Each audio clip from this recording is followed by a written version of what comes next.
In front of me I have the brand new iPhone 7.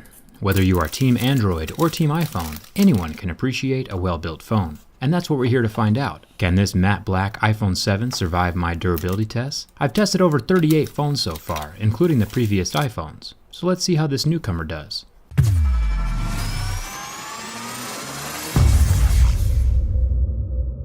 Let's start with the scratch test. I have a set of mineral picks that tell me where the hardness of the glass falls on Mohs scale of hardness. Sapphire glass would be around an 8 or a 9 on Mohs scale, or plastic screens like the Galaxy S7 Active would scratch at a level 3. Normally, the average smartphone will start scratching at a level 6, and this appears to be the case with this new iPhone 7. It is on par with the typical smartphone screen hardness. Coins and keys won't scratch it, but you should keep it protected anyway. There are still plenty of abrasive materials in the environment, hiding in the pockets of your jeans or purse that can cause scratches to the screen of your phone. Let's jump down to the home button, or better said, the home touchpad now, since it doesn't click anymore. There have been rumors that the home button and the camera lens are made of sapphire, which would make them extremely scratch resistant, nearing the point of diamonds, which would be nice. Some smartphones, like the Galaxy phones, use a plastic home button that can scratch easily. But so far, this touchpad can resist the scratching from my razor blade. But is it sapphire, or is it just normal glass? The easiest way to find out is using the hardness picks. Like I mentioned before, glass will scratch at a 5 or 6, but sapphire should be around an 8 or a 9. And since this button has a deep scratch with a level 6 pick, we know for sure that it's regular glass and not sapphire. The earpiece is made of metal and very solidly stuck in place. It won't be sliding around or falling out like the old iPhone 4s did. Now with the back aluminum, I will be scratching a jet black version very soon, but so far this matte black version holds up extremely well to my keys. You can hardly tell that it's been scratched. Razor blades, on the other hand, will scratch the phone just fine.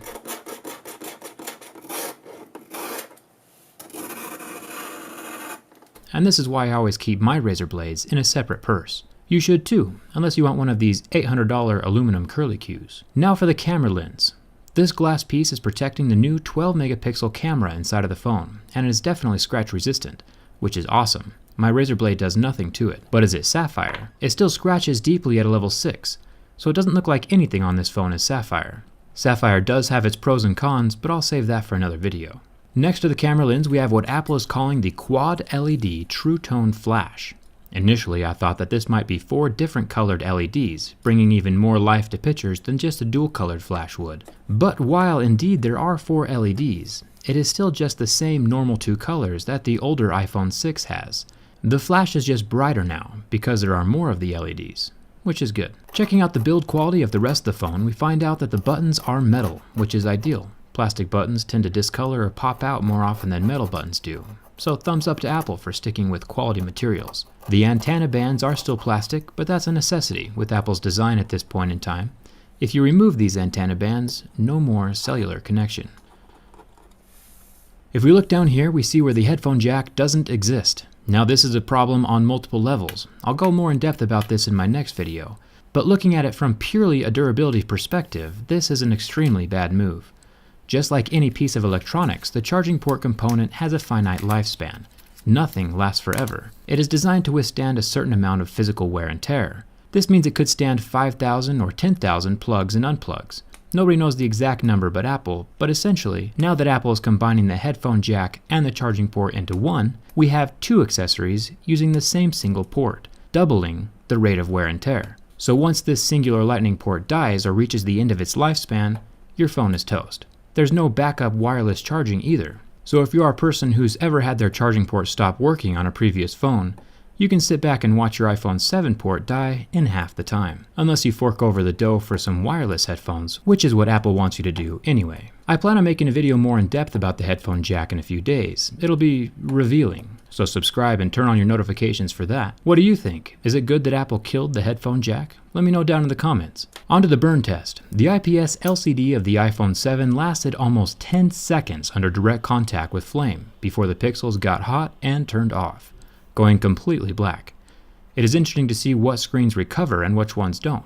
Samsung AMOLED screens currently turn white and do not recover from flame. The iPhone, however, completely recovered and functions as normal. It is cool to the touch within seconds.